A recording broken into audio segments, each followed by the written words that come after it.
मैं एक नया मंगल शुरू कर रहा हूं जिसका नाम मार्शल पीक है।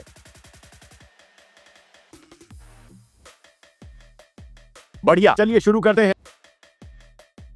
मेरा नाम यांग काई है। मैं हाई हेवन पैवेलियन में एक शिष्य हूँ। मैंने यहाँ प्रशिक्षण 3 साल पहले शुरू किया था, लेकिन मैं केवल टेम्पर्ड बॉडी की तीसरी अवस्था तक ही पहुँच पाया हूँ। साधारण 3 साल में टेम्पर्ड बॉडी की तीसरी अवस्था तक पहुँचना ये सामान्य भी नहीं है, यह तो बस दयनीय रूप से साधारण है।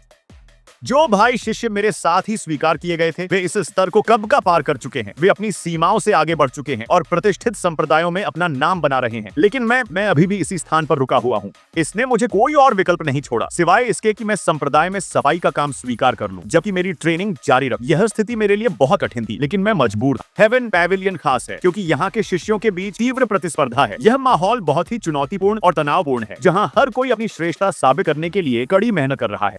यहाँ केवल मजबूत ही आगे बढ़ पाएंगे। ये एक कठोर सत्य है जहाँ केवल वे लोग सफल होते हैं जो मानसिक और शारीरिक रूप से सक्षम होते हैं। जो कमजोर होंगे उन्हें बाहर कर दिया जाए। ये कड़ा कानून वर्षों से बिना किसी कमी के लागू किया गया है। यह सत्य बहुत कठोर है, लेकिन यही व्यवस्था है जो बिना किसी दया के पालन की जाती है। दूसरे संप्रदायों में कम से कम शिष्य एक दूसरे के साथ मित्रता का हाथ बढ़ाते हैं, लेकिन यहाँ ऐसा कुछ नहीं है। अगर आपको ऊंचाई तक पहुंचना है तो आपको सच में अपने भाई शिष्यों के कंधों पर कदम रखकर उनके खून में से गुजरते हुए ही योग्य बनना होगा। यह बेहद क्रूर और निर्दयी प्रक्रिया है जहाँ केवल अपनी सफलता के लिए दूसरों को कुचलना पड़ता है। हाई हेवन पैवेलियन का एक नियम है, जो 14 साल और उससे कम उम्र के शिष्य होते हैं उन्हें उनके पृष्ठभूमि की परवाह किए बिना 3 साल की प्रायोगिक ट्रेनिंग करनी होती है। यह नियम सख्त और कठोर है, जिसमें हर किसी को एक समान कड़ी मेहनत से गुजरना पड़ता है, चाहे उनकी स्थिति कुछ भी हो। इन वर्षों में तुम्हारी पूरी तरह से देखभाल संप्रदाय द्वारा की जाती है, इसलिए तुम्हें केवल ट्रेनिंग पर ध्यान केंद्रित करना होता है। ये एक प्रकार की बंदीगिरी है जहां तुम्हें सिर्फ अपने लक्ष्य को प्राप्त करने के लिए लगातार कड़ी मेहनत करनी होती है, बिना किसी व्यक्तिगत स्वतंत्रता के। अगर तुम 3 साल के अंदर टेम्पर्ड बॉडी स्टेज को पार कर सकते हो तो तुम्हें अन्य प्रसिद्ध संप्रदायों में प्रतिष्ठित गुरुओं के तहत शिष्य बनने का मौका मिलेगा। लेकिन अगर तुम चाहो तो अकेले भी ट्रेनिंग कर सकते हो। यह हाई हेवन पैवेलियन की एक बड़ी सहूलियत है जो तुम्हें अपनी राह चुनने की स्वतंत्रता देती है। लेकिन यह रास्ता बेहद कठिन है, जहाँ सिर्फ वही सफल होते हैं जो हर कठिनाई को पार करने का हौसला रखते हैं। लेकिन जो लोग तूपो नहीं कर पाते उन्हें मजबूरन संप्रदाय छोड़ना पड़ता है, या फिर उन्हें ट्रायल शिष्य के रूप में पदावनत कर दिया जाता है। यह बेहद निराशा जनक और अपमानजनक होता है, क्योंकि इसका मतलब है कि तुम्हें फिर से शुरुआत करनी पड़ेगी और तुम्हारी असफलता को हमेशा याद रखा जाएगा। पूरा हाई हेवन पैवेलियन 3000 शिष्यों से बना है, जबकि ट्रायल शिष्यों की संख्या इतनी कम है कि उन्हें उंगलियों पर गिना जा सका है। यह सच्चाई बहुत कड़वी है, क्योंकि इसका मतलब है कि इस कठिन प्रक्रिया में असफल होने वाले केवल कुछ ही लोग होते हैं और उनकी स्थिति हमेशा संदेह और तिरस्कार का सामना करती है।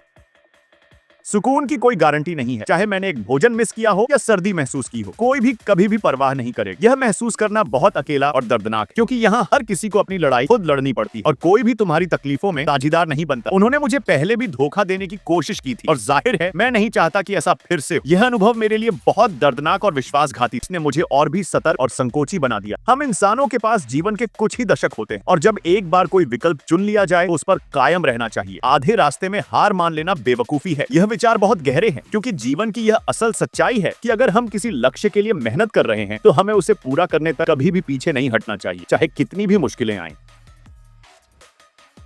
क्या वो यांग काई नहीं है?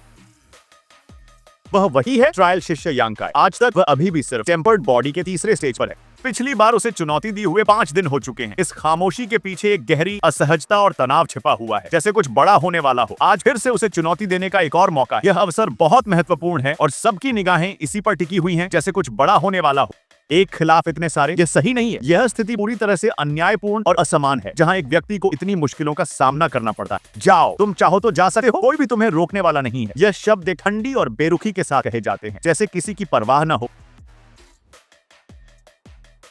क्या वह ध्यान कर रहा है? यह सवाल एक हैरानी और जिज्ञासा से भरा हुआ है, जैसे कुछ अजीब हो रहा हो और समझ नहीं आ रहा हो। वह क्यों बैठा है? यह सवाल एक उलझन और आश्चर्य से भरा हुआ है, जैसे कुछ अलग ही हो रहा हो और समझना मुश्किल हो। रोक दो, दबाव मत डालो। यह शब्द दृढ़ता और विरोध से भरे होते हैं, जैसे कोई अपनी सीमाओं को पार करने की कोशिश कर रहा हो।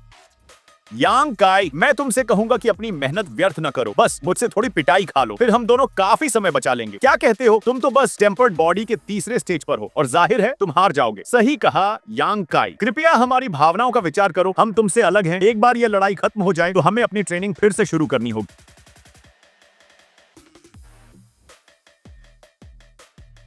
यह सुबह की घंटी है। घंटी 9 बार बजी, जैसे सूरज पश्चिम से उग रहा हो। एक नया दिन आ चुका है।